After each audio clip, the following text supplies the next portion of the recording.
হাজার বছর ধরে আমি পথ হাঁটিতেছি পৃথিবীর পথে। সিংহল সমুদ্র থেকে নিশীথের অন্ধকারে মালয় সাগরে। অনেক ঘুরেছি আমি বিম্বিসার অশোকের ধূসর জগতে।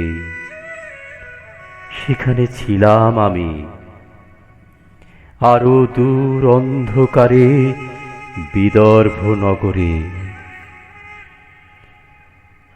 আমি ক্লান্ত প্রাণ এক, চারিদিকে জীবনের সমুদ্র সফেন। আমারে দুদণ্ড শান্তি দিয়েছিল নাটোরের বনলতা সেন। চুল তার কবেকার অন্ধকার বিদিশার নিশা, মুখ তার শ্রাবস্তির কারুকার্য।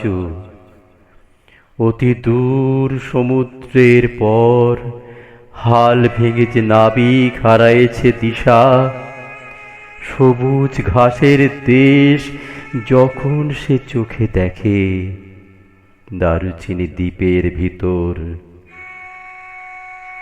তেমনি দেখেছি তারে অন্ধকারে। বলেছে সে, এতদিন কোথায় ছিলেন? পাখির নীরের মতো চোখ তুলে নাটোরের বনলতা সেন।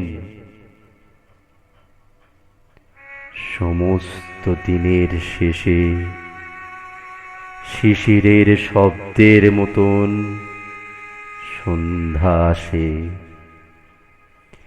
ডানার রৌদ্রের গন্ধ মুছে ফেলে চিল।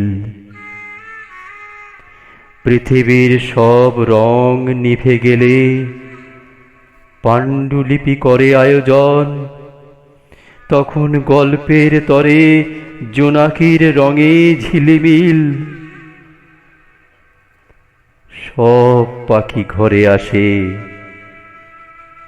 সব নদী ফুরায় জীবনের সব লেনদেন। থাকে শুধু অন্ধকার, মুখোমুখি বসিবার বনলতা সেন।